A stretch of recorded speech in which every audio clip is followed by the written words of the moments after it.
postseason play is picking up across IHSA winter sports, while our basketball teams continued conference action over the weekend. Hello, Naperville sports fans, and welcome back to another episode of NSW. I'm your host, Joe Kennedy. The crosstown rivalry hit the hardwood for a second time this season, with Naperville Central playing host to North. Let's start the show with another thrilling girls crosstown clash, and then see Metea Girls Hoops go for its first conference win in 2 years. As the regular season winds down, the Naperville North Huskies travel to Naperville Central to take on the Redhawks in another Crosstown Classic matchup. The last time these two teams met, the game went down to the wire as Central's Aaron Hackett made the game-winning shot as the Redhawks got the come-from-behind win, 45-42.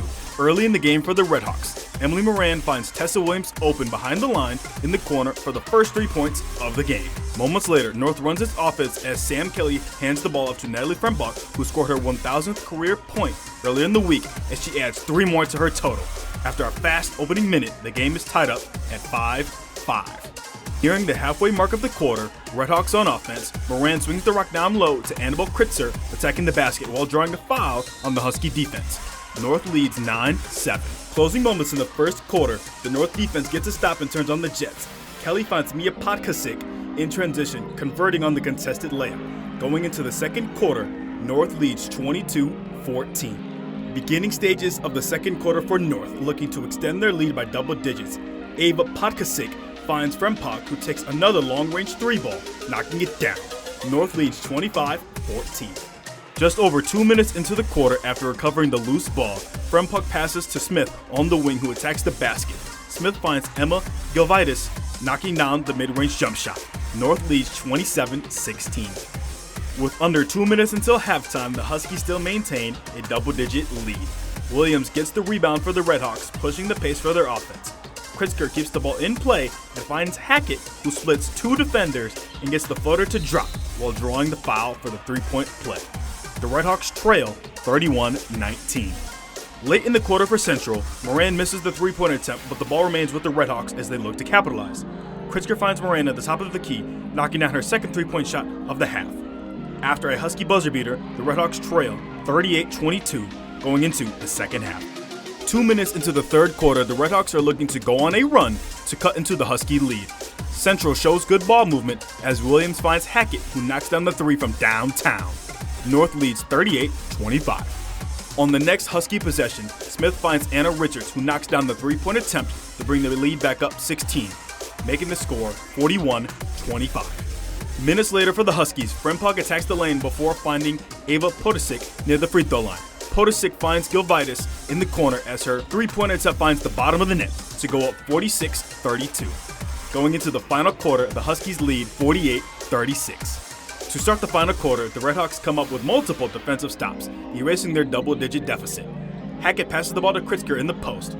Kritzer dishes out to the 3-point line, finding Moran for a big triple to bring the lead down to 5. The score is now 48-43. After Redhawk Colette McKerney's 3 drops the lead to 1, the Huskies look to swing the momentum back in their favor.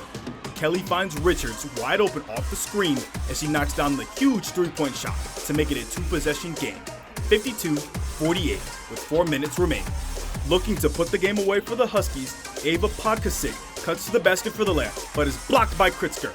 The Redhawks look to go on another run after crawling back. Hackett throws a pass to Kritzer, who finds McKerney in the corner, knocking down the massive 3-point shot as Central trails 55-53 with just over 2 minutes remaining. Ensuing possession for the Huskies as the offense slows down the pace as they look to protect their lead. Richards finds Kelly, who converts on her huge 3-point attempt to bring the lead back up to 5, making the score 58-53. Just over a minute left in the game as the Huskies inbound the ball. Ava Podkasik swings the ball to Richards, who finds Kelly open for the layup to put the game out of reach. After knocking down some free throws, Naperville North holds on for the big win against Naperville Central, 64-55. We have a DVC girls basketball showcase between hosts Metea Valley and the Metea Valley Mustangs. The Wildcats look to bounce back after falling to Aurora Central Catholic. The Mustangs are in search for their first winning streak since the beginning of December after beating Bartlett by 18.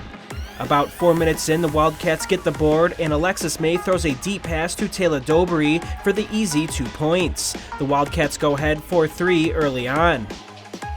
Nikwa tries to set up a play, but Peyton Giannone pickpockets the Wildcats, earning herself and the Mustangs a nice 2-point bucket.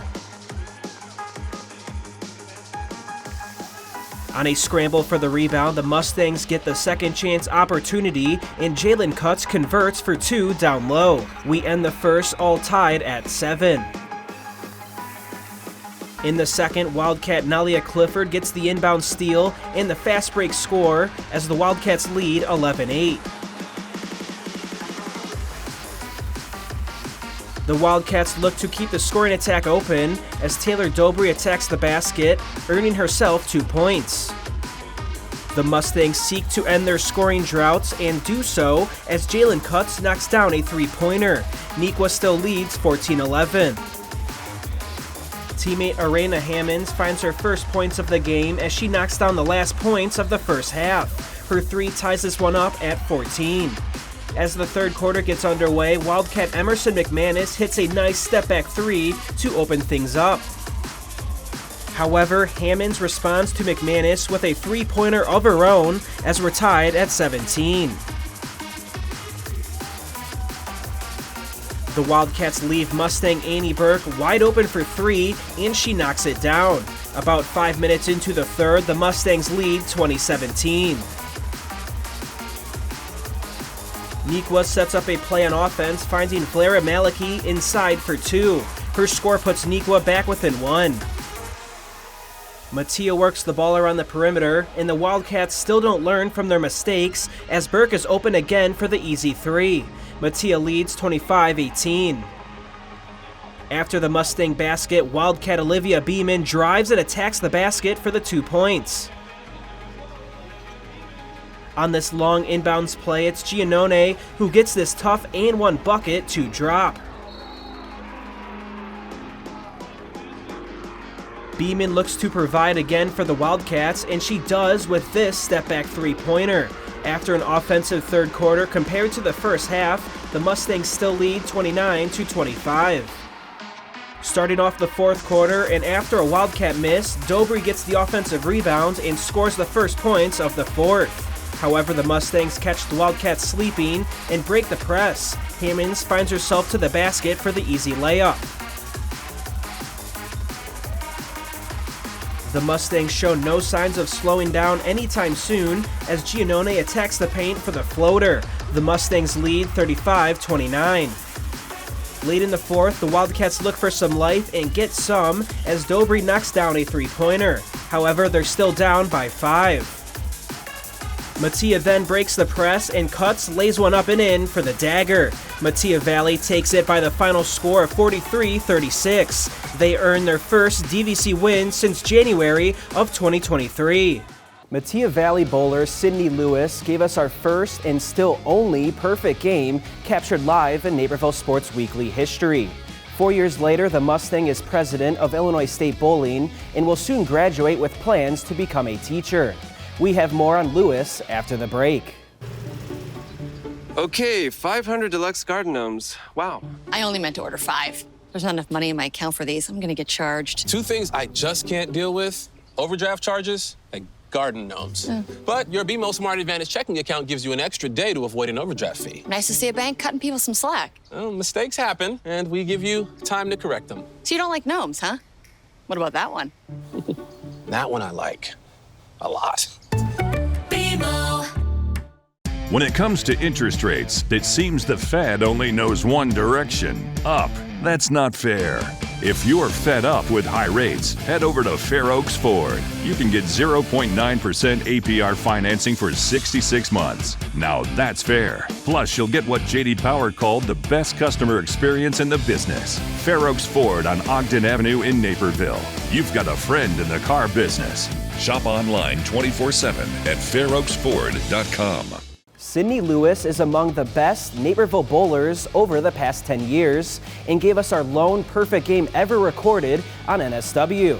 Lewis is now the club bowling president at Illinois State, and we have more on her for our latest Where Are They Now, sponsored by Grow Sports Psychology.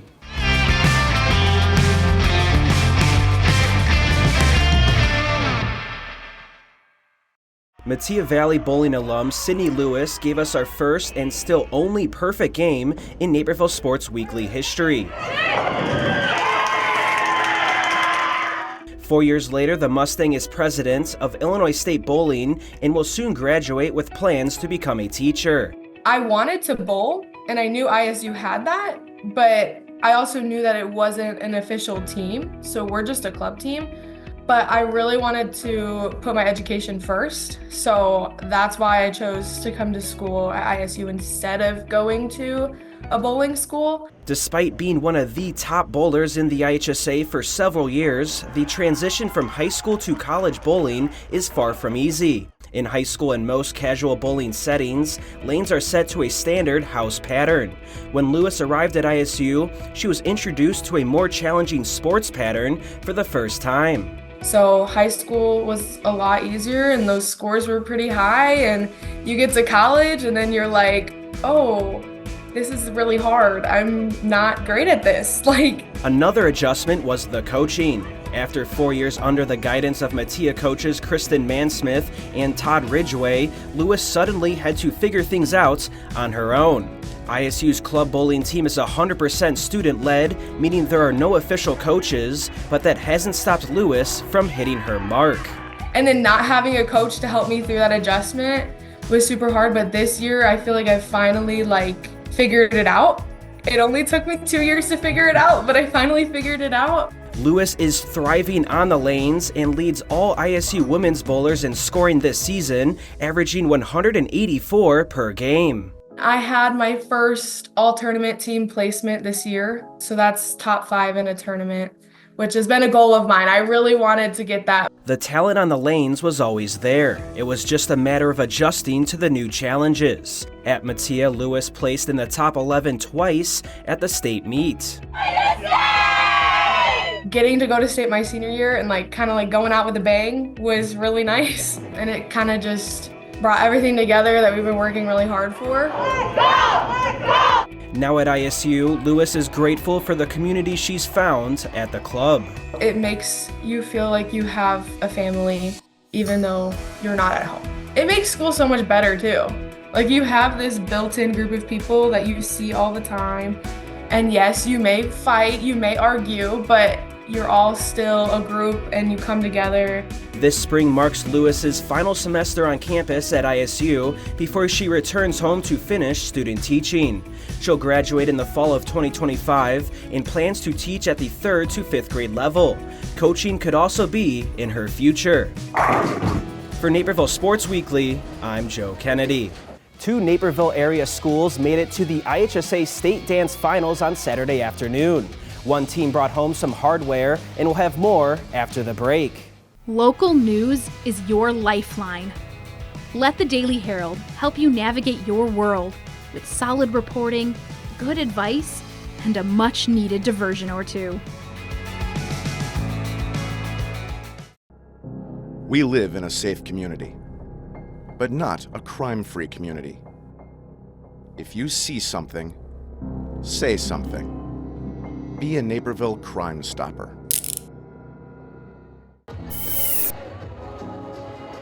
We're at Groschinger Motors Arena in Bloomington for the 2A IHSA Competitive Dance Finals. Providence Catholic started the festivities by winning the 1A championship. Looking to improve upon last year's 6th place finish, Burlington Central takes home the 3rd place state trophy this year with a score of 92.02 from the Rockets, the best finish in program history. Next up is Lake Zurich, who also raised the stakes from last year's competition after finishing in 4th a year ago. They set themselves up for success this year by jumping up 2 spots in the standings, ending up in 2nd place with a score of 94.38. After missing the cut for the state finals last year, sectional champion Bennett Academy passed the preliminary round with a score of 88.18, securing a spot in the top 12 and a trip to the 2nd day of state. Making their first ever appearance in the state dance finals, the Red Wings of Bennett Academy finished their routine in 7th place with a score of 89.10. A historic season for the Wings.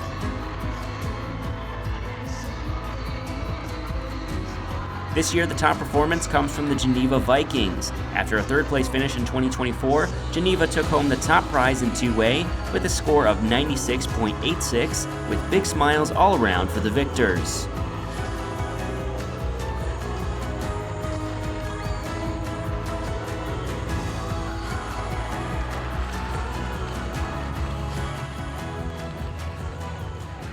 It's usually the mom's idea to recognize the seniors. We wear them at our football senior night here, obviously, and then at our basketball senior night, just to show everyone that it's like our final time together, our final time together. Overall, we're just really proud of how far we've come as a team together. Like Ruby said, we didn't have a great start of the season. We put in so much work to make it here, to make it to day 2, and just be on the state floor dancing together. It's been super exciting all season. We've worked so hard, and we've made such a great family and community. We're dancing with our best friends, and we just love this team so much. And as seniors and captains, we're just so grateful to be able to be here today. I'm just love every girl on the team, and we couldn't have asked for a better team dynamic senior year. We've all gotten so close, and I think we have grown a lot on the floor, obviously seen by our scores, but I think each and every one of us has grown so much as people, and just by our connection, and all we do is laugh together, and we can support each other, and everyone just feels so focused at practice because we're not just dancing for ourselves, we're dancing for the team, and that's just been really awesome to be a part of. Keep your dancing shoes on as we move up to Class 3A to wrap up the 2-day event. Looking to move up in the standings from last year's performance, where Naperville North placed 10th, the Huskies get kick-started on the right foot in 2025. Saving their best for last, Naperville North exceeds expectations by placing in the top 3 at this year's competition. The Huskies are taking home the third-place trophy, their first since 2019, with a score of 95.44.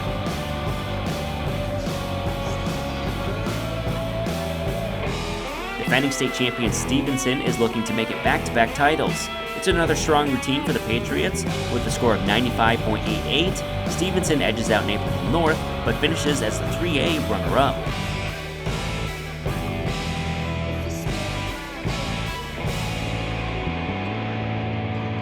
Lake Park is once again a top contender this year after placing 3rd in last year's finals. This time around, it's the Lancers' year, as Lake Park impresses the judges with a top score of 97.14. That caps off another great season of IHSA competitive dance competition.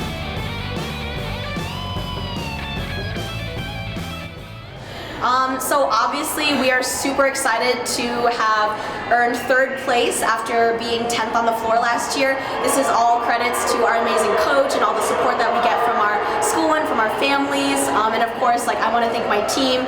Wouldn't be here without them, and I'm so proud of all the hard work that they've put in this entire season. Okay, so we're on a team of 19 people, and there's 4 seniors, and just being a part of the community of 4 seniors, we have such a great leadership position, and we try to take everybody under our wing because they all need a lot of support and everything, but they also give us support back.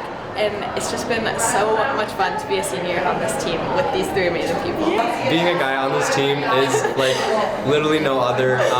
Just being surrounded by all these amazing people, I don't even feel like an outsider or anything. I feel so integrated with the team, and I could not have anyone else that I would rather be doing this with. So I really love this team because love wins. Yay! This is such a surreal experience. I love every single person on this team. We've grown and worked so hard every single day, and it's just such a great experience to be here. And as a senior, I'm just so excited, and it was so fun, and yay! I feel so lucky. I love this team so much, and we had a tough season last year, but we are so lucky that we got to advance to day 2 this year and last year. And this team, I couldn't imagine this without it, and I just love them so much. It's senior night for Naperville North boys swimming as they host the Naperville Central Redhawks in a DVC matchup. The Huskies look to bounce back after falling to Metea Valley last week and try to finish their final home meet with a win against their crosstown rivals. Naperville Central looks for a 3rd straight win after defeating Metea and Wabanzi. Let's begin with the 200-yard free. This battle is a close one between Huskies Max Fedorovsky, Kevin Chen, and Red Hawk Grant James. It was tight throughout the race between those 3, but on the final lap, Norse Fedorovsky pulls away to take first with a time of 1 minute and 49.8 seconds. Chen comes in second, and Central's James earns third place. Next, we go to the 200-yard IM, where Redhawk AJ Landorf gets off to a great start here in lane 4. Fellow Redhawk Leo Zhang is in lane 2, and Husky Ryan Chen is in lane 3. It was close halfway throughout the race, but in the end, Central's Landorf and Zhang pulled ahead to take first and second. Landorf's time is 2 minutes and 4.43 seconds, while Zhang finished 3 seconds behind. Chen of Naperville North takes third place at 2 minutes and 11.46 seconds. Naperville North responds with a strong performance in the 50-yard freestyle by Mason Hoffman. It was a tight race between Hoffman in lane 5 and Central's James Behrens in lane 4, but as we go down the stretch, Hoffman just narrowly beats Behrens with a time of 22.58 seconds to take the 50-yard free. We have the 100-yard butterfly underway, and it's a battle in the pool between North and Central. In lane 5, Alan Shu takes a slim lead over Redhawk Robert Hargrove in lane 4. However, as this race gets to a close, Hargrove just edges past Zhu to take the top spot with a time of 55.47 seconds. He finishes just 0.12 seconds faster than the Husky. Up next is the 200-yard freestyle with 3 North teams and 2 Central teams competing. As we go halfway through the race, the Huskies team of Jackson Falk, Sam Reese, Jacob Pakasik, and Shu begin to pull away from the Redhawks team of Hargrove, Kinu Yoshikawa, Vincent Antonetti, and Behrens. The Redhawks rally late, but the Huskies hold on for the win.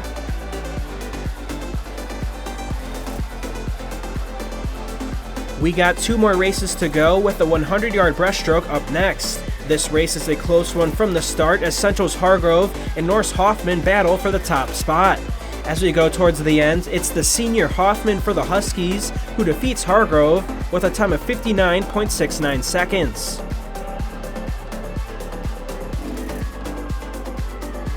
In the final race of the night, we got the 400-yard relay. The Huskies push to close out senior night with a win with their top relay team of Kevin Chen, Fedorovsky, Jack Reif, and Hoffman in lane 5 over Central's top relay team of Yoshikawa, George Zenow, Behrens, and Landorf. The Huskies begin to pull away about halfway through and manage to hang on for the relay win, but the Redhawks take the meet victory. Central just edges past North by a score of 103-99 to claim their 3rd straight DVC win.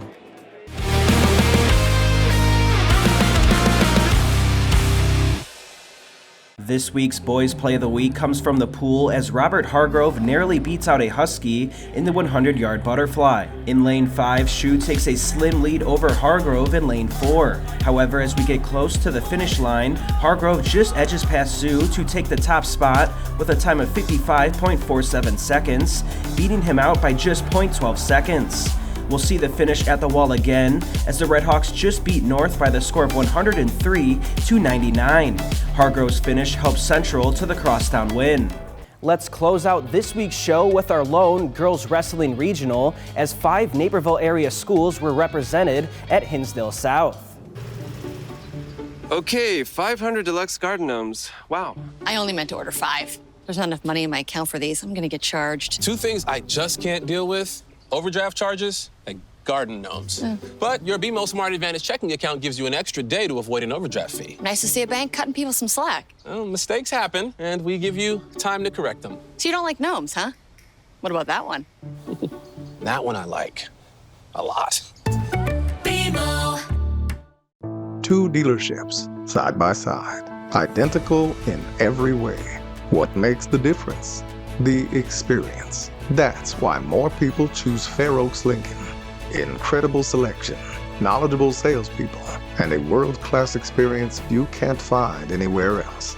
Get 0% APR financing on most new Lincoln models this month at Fair Oaks Lincoln in Naperville, where the dealership experience makes the difference. Let's head to a girls wrestling regional at Hinsdale South with all 5 Naperville area schools making the trip for day 2 of competition. The top 4 wrestlers from all weight classes move on to the Schaumburg sectional on February 14th. Starting with a third-place match at 105 with Lockport's Avery Coella performing a single-leg takedown on Naperville North's K.E. Wang and getting the takedown points. Later on, Coella puts the Husky on her back to get the pin and the third-place medal. Wang still moves on to sectionals. In the third-place bout at 110, Candice Dubois of Lyle cradles Sophia Gold of Metea Valley. Dubois holds on to the cradle and pins her opponent to seal the deal for the win. The Wildcats continue at 115 pounds with Alta Wegans and West Aurora's Leonie Molina for third place. Molina gets to work right away on her Wildcat opponent by putting her on her back and squeezing her for the pin. Both wrestlers are moving on to sectionals. Let's head to our first place matchup at 125 pounds. Lamont's Molly O'Connor faces off against Naperville Central's Dazee Azar. However, O'Connor struggles a bit, but manages to roll the Red Hawk on her back for the pin and earning the top spot. It's time for the first place bout at 130 with Natalia Cruz of Downers Grove North rolling Metea Valley Susana Weguera onto her back. The Trojan holds her down for the pin and the first place spots, while the Wildcat gets second. We'll give you both final matches from 140 and we'll begin with a third place bout. Plainfield North's Victoria Rodnikova performs a single leg takedown on Ariana Rico of Naperville Central. Rodnikova pins the Red Hawk for the third place victory. Now to the 140 final with Oswego East Quinn Janssens throwing down Metea Valley's Alketa Pakari. Janssens keeps the Mustang opponent on her back to close this match with a pin in the first place spot. Our final matchup of the day is the third place match at 170. Wabanzi's Amani McIntosh gets taken down by East Aurora's Noretti Ruiz. Ruiz holds her opponent down on her back and pins her for the win. Ruiz's teammates cheer her on from the background as she takes third place. It was a fun day on the mats, and the regional title for girls wrestling goes to the Bulldogs of Batavia. All 5 Naperville area schools send a wrestler to sectionals, which will be held on February 14th in Schaumburg.